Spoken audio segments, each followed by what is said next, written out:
Bonjour à tous, Sawadee-Cap. Aujourd'hui, nouvelle vidéo. Dans cette vidéo, on va parler de l'affaire Nicolas Bedos. Alors, qui c'est Nicolas Bedos? C'est un acteur réalisateur en France, français. Eh bien, récemment, il a fait parler de lui. Pourquoi? Tout le monde en parle. Tout le monde parle de Nicolas Bedos à la télé, dans les médias, dans la presse. Pourquoi? Eh bien, il a été condamné à 6 mois de prison avec bracelet, évidemment, pour ce que nous dit son avocate, un baiser dans le cou et une main posée 2 secondes sur un jean dans une boîte de nuit. Alors, il y a plein de choses intéressantes, pardonnez-moi, à traiter dans cette vidéo. Le cas Nicolas Bedos, son avocate qui a un CV assez louche, le traitement médiatique suite à effectivement un baiser dans le cou et une main posée sur un jean. Quand même, hein, rendez-vous compte. Enfin bref, vraiment cette vidéo, elle est très intéressante. Je vais essayer de récapituler un petit peu toute l'actu autour de Nicolas Bedos en très peu de temps pour ne pas vous prendre toute votre après-midi, chers amis. Voilà, donc un like, un abonnement, ça fait plaisir. On vise les 40 000 abonnés, chers amis. Alors, pour un baiser dans le cou, une main posée 2 secondes sur un jean au milieu d'une boîte de nuit, on se retrouve condamné à porter un bracelet électronique pendant une durée de 6 mois. Je suis à la fois stupéfaite et choqué du délibéré que je viens d'entendre. Cela fait 20 ans que j'exerce ce métier. Cette condamnation, cette sévérité est totalement inédite, injuste, totalement inacceptable. Il n'y a aucune question à se poser. Nous allons former immédiatement un appel contre ce jugement inique sur lequel j'appelle chacun à réfléchir. Alors, effectivement, là, on se rend compte que la justice, elle vient de franchir un pas inégalé, inexpugnable, je dirais même. Dans le sens où, effectivement, cette affaire Nicolas Bedos, au-delà du fait que c'est un type qui a effectivement, de ce qu'on nous dit, c'est un baiser dans le cou, une main posée sur un jean. Alors évidemment, certains diront que cet acte est minimisé, qu'en réalité, il y a aussi l'attitude, la prestance, il y a aussi le contexte, etc., etc. Certes. Mais pour aller encore plus loin, le problème, c'est qu'aujourd'hui, rendez-vous compte, un type qui a mis une main à un cul, alors effectivement, oui, c'est un petit peu dégueulasse. Bon, encore une fois, et c'était pas une femme qu'il connaissait pas dans le sens où il se promène dans la rue et il faut un… Non, c'est une boîte de nuit, donc pareil, la boîte de nuit, c'est un contexte. Il y a main au cul et main au cul, il y en a deux, c'est comme différent. Hein. Il y a la main au cul pendant le flirt et la main au cul volontaire, un peu pervers, vous m'avez compris. Donc pareil, il y a ça, on ne sait pas trop. On n'était pas là sur les moments, sur les faits, donc on ne peut pas analyser ça. En revanche, moi je voulais parler d'une chose, au-delà de ça, c'est le fait que l'importance de MeToo, de Balance ton port et de toute cette espèce de déliquescence pseudo-médiatique qui aujourd'hui a pris une telle ampleur qui, en fait, en réalité, qui c'est les victimes de ça? Qui sont les victimes de MeToo et de Balance ton port? En réalité, c'est les femmes et les hommes du quotidien. Il faut bien comprendre aujourd'hui que MeToo, ça sert principalement à dénoncer, voilà, c'était pendant par exemple les affaires de producteurs un peu véreux qui profitaient de leur statut pour ce qu'on appelle faire la promotion canapé envers les petites actrices. D'ailleurs, étonnamment, ces actrices-là, on ne les entend jamais. Quand le producteur dit tu vas devoir coucher avec moi pour tourner dans un prochain film, avoir un bon rôle, la fille, elle le fait. Elle sort pas de l'entretien en faisant une vidéo sur Twitter ou un thread Twitter en disant vous savez ce qui vient de m'arriver, il y a un producteur, il m'a demandé… Non. Quand c'est pour grimper et avoir un petit peu de crédit, et avoir une bonne place à Hollywood ou dans le cinéma français ou dans quoi que ce soit, pour le réseautage, ça y va. Là, il n'y a aucun souci. Et c'est une fois que l'affaire sort, une fois que le mec il a 15 ou 20 plaintes derrière le cul, que là, cette fois, les femmes vont se mettre à parler. Donc déjà, il y a cette première forme d'hypocrisie. Deuxièmement, au-delà de ça, il faut bien comprendre qu'aujourd'hui, les hommes ne veulent plus draguer sous peine d'être traités d'harceleurs. Moi, j'ai fait des micro-trottoirs sur la drague, sur l'amour. Si vous voulez la regarder, d'ailleurs, ils sont sur ma chaîne YouTube. Les mecs, il y a quand même un type qui m'a sorti. Je pourrais mettre la vidéo au montage ou j'aurais même pu la trouver là vite fait, mais je vais vous la récapituler. Le mec me dit moi, le soir, quand je traîne la nuit et que je vois une femme sur le même trottoir que moi, je change de trottoir. Bon. J'avais mis la vidéo sur Instagram en Reels, vous savez, en petit extrait. La vidéo avait fait un buzz parce qu'évidemment, tous les mecs se sont dit « Non mais c'est une blague ou quoi ?» Je veux dire, on va pas changer de trottoir à cause de certaines personnes qui se comportent mal et qui font peur aux femmes. Nous, on va pas changer de trottoir uniquement pour ça. Je veux dire, déjà, il faut le reconnaître, il y a un physique de l'agresseur. L'agresseur ou le prédateur, il y a quand même un physique. Souvent, il y a une prestance, comme j'ai dit, il y a une attitude. Je suis pas sûr qu'un mec en costard souriant comme ça, qui marche tranquillement avec ses écouteurs, bon, je suis pas sûr qu'il fasse véritablement peur aux femmes. Et ça, pareil, il y a un vrai… c'est ce que n'osent pas dire, par exemple, les féministes. Les féministes, elles se plaignent des hommes, mais elles n'osent jamais dire quel est le profil type présent dans les agressions ou dans ne serait-ce que même les faits divers ou les lynchages des femmes dans la rue ou de manière publique ou privée. Ça, elles n'osent jamais le dire. Elles n'osent jamais le dire. Et c'est pour ça que Mila, par exemple, n'avait jamais été soutenue ni par la communauté LGBT ni par la communauté féministe lors de ses agressions, parce qu'elle avait osé dire que la plupart des agresseurs, c'était souvent un type spécial. Maintenant, on n'est pas là pour dire « Ah, regardez, tous les étrangers, ils commettent… » Non, non, pas du tout. Vous savez, c'est pas du tout le genre de la maison. Au contraire, je combats les idées de Mila. Mais ce que je veux dire, c'est qu'au bout d'un moment, il faut bien comprendre que ok, la femme, les femmes ont peur. Mais les hommes aussi ont peur maintenant. L'homme normal qui veut draguer, il n'ose plus draguer à cause de certaines personnes qui, eux, ne draguent même pas, ne séduisent même pas, ne sont pas dans le rôle de la séduction ou de la drague. Ils sont dans c'est une forme de prédateur en réalité. On est à l'époque des chasseurs-cueilleurs. C'est clairement ça. On est à l'époque des chasseurs-cueilleurs. Donc, et moi, c'est ça en fait cette affaire-là, Nicolas Bedos, ouais, voilà, c'est bon, c'est du petit mondain, c'est un mec voilà, qui prend 6 mois pour une claque, enfin pour une fessée. Bon, ok, moi ce que je veux vraiment mettre en lumière, c'est le fait qu'aujourd'hui, nous les hommes, on ne peut plus draguer et séduire en France et en Occident sous peine d'être traités d'harceleurs, parce qu'aujourd'hui, les femmes ne font même plus la différence entre l'harcèlement et la drague. Ça, il faut bien le comprendre. Et même les femmes, en réalité, les femmes, il y a des femmes qui aimeraient se faire draguer, qui aiment se faire séduire. Bien que la drague et la séduction, c'est pas pareil, mais les femmes aiment se faire draguer. Moi, j'ai fait un micro-trottoir, la plupart des femmes me répondent qu'elles aiment bien se faire draguer.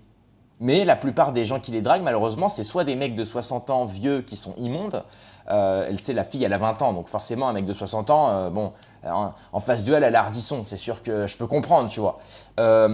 Et de l'autre côté, l'homme de 20 ans qui veut draguer, il n'ose pas draguer les femmes qui lui plaisent parce qu'effectivement, il a peur de se faire traiter d'agresseur, d'harceleur, etc. Et même au-delà de ça, on voit avec l'affaire Mbappé, par exemple. Mbappé, il se dit, il passe un séjour dans un pays du Nord, je crois que c'était en Suède, il se tape une belle femme nordique, et puis ensuite, hop, voilà, elle l'accuse de V-word. On ne peut pas dire le mot, mais elle l'accuse d'agression, quoi. Alors que c'était complètement consenti, etc., etc., etc. Et dites-vous, aujourd'hui, il y a certaines stars, ils ont tellement peur aujourd'hui dans une relation complètement consentie, ils ont peur que la femme se dise « bah tiens, ça se trouve, elle va plainter contre moi pour me prendre du fric parce qu'elle sait que je suis friqué, que j'ai un certain statut social et qu'elle peut me faire chanter par justement cette relation intime qu'on a eue ».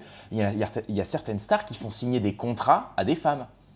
Il y a un mec qui va rencontrer une femme en boîte de nuit, un footballeur, avant de monter dans la chambre d'hôtel, il lui dit « bon bah par contre, il faut que tu signes ça ». Et hop, ça, il l'envoie à son avocat, son manager, il dit « ok, c'est bon ». Vous imaginez, aujourd'hui, une star ne peut même plus vivre sa vie normale. Aujourd'hui, il est obligé de… Et nous, les gens normaux, c'est pire, parce que nous, les gens normaux, on n'est personne, dans le sens où on n'a pas de gros statut social, on n'est pas des personnes publiques. Mais si une femme veut nous détruire, elle le peut. Il suffit qu'on ait eu un flirt dans une soirée ou qu'on ait eu un rapport il y a 6 mois, 1 an, 3 ans, un truc, machin… et elle peut demain, elle fait un thread Twitter et elle nous éteint. Et elle nous éteint. Il faut bien comprendre ça aujourd'hui. Et évidemment, je ne mets pas toutes les femmes dans le même panier. Toutes les femmes ne sont pas comme ça. Mais aujourd'hui, énormément de femmes font preuve de ce genre d'acte, ce qui fait que les hommes ont peur de toutes les femmes maintenant. Parce que l'humain, il est comme ça, il généralise, il est obligé de théoriser et généraliser de manière un petit peu bête et méchante. Mais aujourd'hui, voilà, les hommes ont peur. Bref, on passe à la vidéo suivante. Alors, si je voulais qu'on parle de la vidéo de l'avocate, pourquoi? Vous savez, allez, vous savez quoi? On va regarder la vidéo et après, je vais vous faire une révélation sur l'avocate. Un baiser dans le cou et une main posée 2 secondes sur un jean au milieu d'une boîte de nuit. On se retrouve condamné à porter un bracelet électronique pendant une durée de 6 mois. Je suis à la fois stupéfaite et choquée du délibéré que je viens d'entendre. Cela fait 20 ans que j'exerce ce métier. Cette condamnation, cette sévérité est totalement inédite, injuste, totalement inacceptable. Un baiser dans le...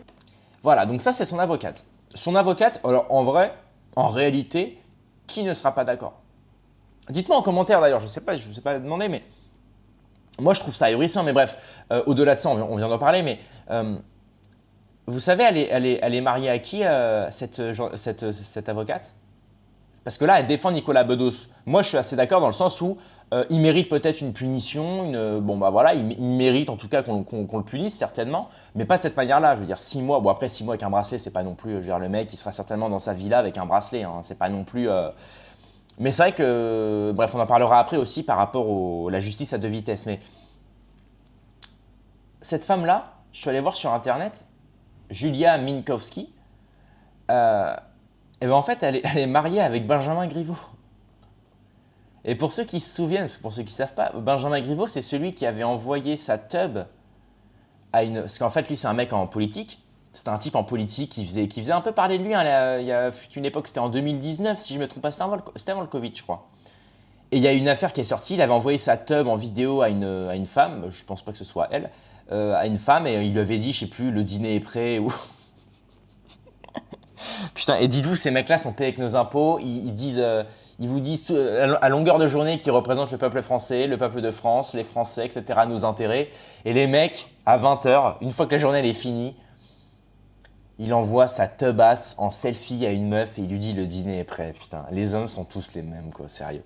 Bref, donc c'est assez marrant de voir que cette journaliste qui défend Nicolas Bedos est mariée à un type qui avait littéralement envoyé sa tub.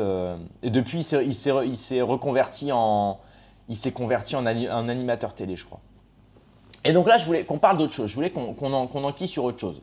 C'est sur Rachel Kahn. Rachel Kahn, elle a écrit une lettre sur Twitter à Nicolas Bedos. Elle dit « Cher Nicolas, je t'écris avec l'encre de notre fraternité sensible et artistique. Tu es l'un des réalisateurs les plus brillants de notre époque et aussi le plus insupportable, peut-être, et tu le sais. Mais ce que je sais, en tant que femme qui connaît l'offense, les agressions, les humiliations, les violences, comme 90% des femmes malheureusement, c'est que cette décision de justice est d'une injustice sans nom. Quand je pense que des figures comme Dieudonné échappent à la prison depuis tant d'années, malgré le mal qu'ils infligent à tous, cela me sidère. » Vous imaginez quand même ? Elle compare un type qui a mis une main aux fesses, qui se prend 6 mois avec bracelet, et elle se plaint que Dieudonné ne prend pas suffisamment cher pour des blagues. C'est que le mec, à la base, il fait quand même des blagues. C'est son métier, c'est faire des one-man shows, c'est de faire du spectacle, c'est un troubadour, un saltimbanque. Et elle se plaint qu'ils ne prennent pas assez cher. Uniquement parce qu'il fait des vannes sur toutes les communautés, les catholiques, les asiatiques, les musulmans, les africains, tout le monde, hein, les pygmées, les pauvres, les riches. Et un jour, il a fait un sketch sur des juifs, et là tout de suite, il s'est pris un tonnerre de je sais pas, de censure médiatique par certaines communautés, enfin certains groupes communautaires. Et là, tout de suite, c'est devenu l'ennemi numéro 1 à abattre dans le monde du spectacle. Plus personne n'ose dire son nom, plus personne n'ose l'inviter, plus personne n'ose parler de lui. Sauf que très peu de gens l'invitent, ce sont des gens courageux, relativement courageux. Par exemple, Guillaume Play récemment sur Légende. Et alors là, non mais vous imaginez 2 secondes ? Vous imaginez 2 secondes ? Mais justement, moi je dis, c'est là où je me réjouis d'un côté de la condamnation de Nicolas Bedos. C'est-à-dire que des mecs comme Nicolas Bedos qui se sont jamais insurgés contre Dieudonné quand il a pris une condamnation sous bracelet. Je crois qu'il est sous bracelet actuellement d'ailleurs. Donc en fait, elle se trompe cette femme-là. Mais bref, quand Dieudonné il est sous bracelet, quand Alain Soral il prend 40 jours de bracelet pour avoir dit à une femme qui était en surpoids et qui était dans la communauté LGBT que c'était une grosse LGBT, il prend 2 mois pour avoir dit ça. Hervé Ryssen qui prend 1 an de prison pour une couverture de livre. Parce que sur sa couverture de livre, je crois qu'il y a un visage d'un type avec un nez un peu crochu et apparemment c'est connoté comme antisémite. Vous imaginez ? Yvan Benedetti qui se fait suspendre son RSA uniquement par décision politique parce qu'il ne pense pas comme le système voudrait qu'il pense. Vous savez, ça revient à ce que je dis, hein, le capital ne met en avant que ce qui le valorise. Et si aujourd'hui Soral, Dieudonné, Yvan Benedetti, Hervé Ridsen ne sont pas mis en avant, c'est parce qu'ils ne valorisent pas le capital. Ils ne vont pas dans sa logique marchande. Voilà. Et moi je me dis, il était où Nicolas Bedos quand fallait défendre Hervé Ridsen? Il était où Nicolas Bedos et Rachel Kahn et tous ces gens-là là, qui se plaignent quand fallait défendre Alain Soral, Dieudonné, Hervé Ridsen, Benedetti? Et pas que, il y en a plein d'autres qui ont pris des... Ils sont où? Ils sont pas là. Quand nous, on prend les condamnations, les amendes, les persécutions, quand on se fait harceler dans la rue, quand on se fait harceler sur les réseaux sociaux, quand on se fait traiter de tous les noms, quand on diffuse nos informations personnelles uniquement parce qu'on ne pense pas comme le système veut qu'on pense, quand on ose dire certaines vérités, qui ne sont peut-être pas une vérité unique, mais qui sont un certain sens éthique et moral, ils étaient où tous ces gens-là? Ils ne sont pas là.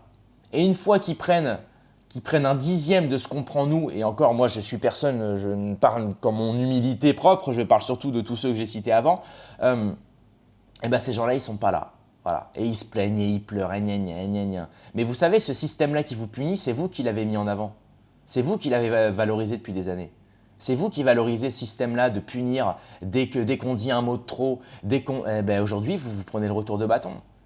Nous, on se fait condamner, et encore une fois, je dis nous, mais je ne parle pas forcément que de moi, mais Soral, Diodo, etc., ils se font punir pour avoir dit un petit peu leur avis sur, par exemple, la situation en Israël-Palestine. Hop, ils se font perquisitionner, suspendre leur matériel, ils se font réprimander, harceler, etc. Et bien vous, maintenant, pour une claque au cul, en boîte de nuit, entre mondains, et ben vous allez prendre aussi tarif, les gars. Voilà, vous allez prendre aussi tarif. Et tout ça, ça va s'arrêter quand vous déciderez que ça s'arrête, hein. Vous savez, nous, on ne peut rien dire. C'est pas nous qui avons conçu le système, c'est vous qui le mettez en avant. C'est vous, grâce à vos films, c'est vous, grâce à vos publicités, c'est vous, c'est vous qui engraissez le capital. C'est vous qui l'engraissez, donc le capital, il vous engraisse aussi, il vous met en avant parce que vous le valorisez. C'est tout, c'est tout, c'est tout, c'est tout. Vous voulez que ça s'arrête? Il n'y a que vous. Il n'y a que vous qui pourrez le décider. Et vous voyez, aujourd'hui, la justice, elle vous en met plein la tronche. Elle vous en met plein la tronche. Donc, je voulais finir sur ça, sur le collectif Némésis. Collectif Némésis, c'est un groupe associé à la droite identitaire. Pour ne pas dire extrême droite, droite identitaire, c'est bien, il faut bien la différencier.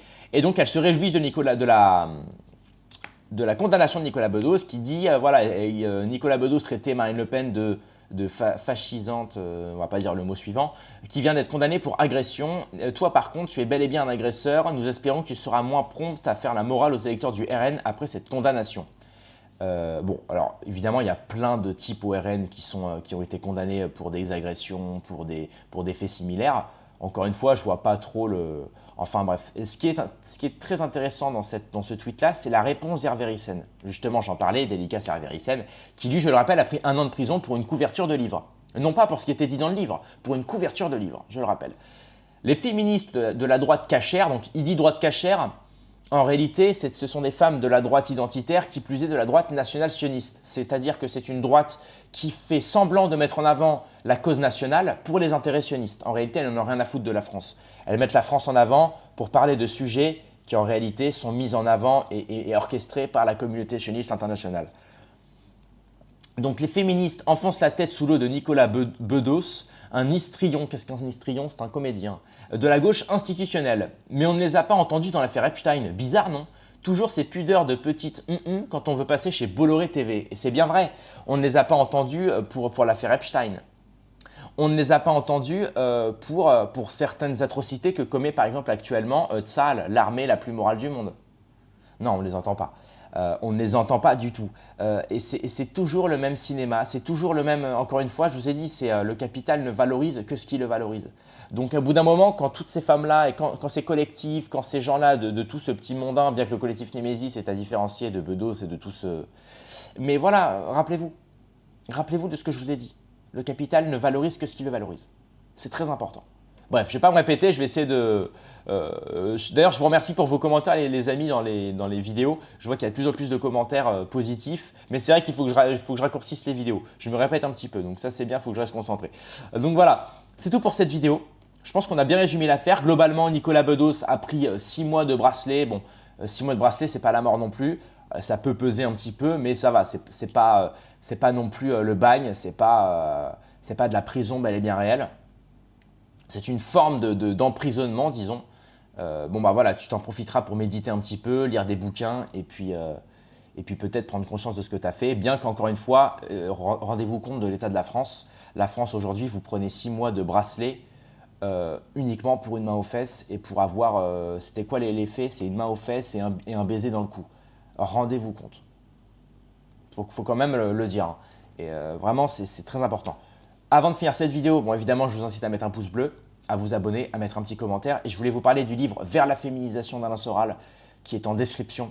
Je vous incite à le prendre justement. Il parle de l'arrivée des femmes au pouvoir, de l'arrivée du féminisme, de l'arrivée de MeToo, de Balance ton porc. Il parle de tout ça, de l'avènement de tout le lobby féministe qui est mis en avant par Georges Soros, qui est mis en avant par les mondialistes, qui est mis en avant par le grand capital, qui a besoin de ce féminisme féminisant, d'un côté pour féminiser les hommes, pour qu'ils évitent de se révolter, et d'un côté de féminiser les femmes dans le sens un féminisme, je dirais même masculinisant, qui rentre dans une logique concurrentielle et capitaliste de mettre les femmes au travail pour qu'elles aient un salaire, pour qu'elles puissent consommer et pour que ça puisse mettre justement, que ça puisse engraisser le capital. Et tout ça en faisant croire que la femme doit travailler pour être émancipée, alors qu'en fait c'est uniquement une mise au travail pour faire baisser les salaires, pour faire de la concurrence salariale, etc. etc. Bref, tout ça c'est résumé en 160 pages dans le livre Vers la féminisation d'Alain Soral. Je vous incite à le prendre, c'est dans la description. Rendez-vous dans quelques heures à demain pour une prochaine vidéo. Paix et amour sur mes amis et mes ennemis, et surtout sur mes ennemis.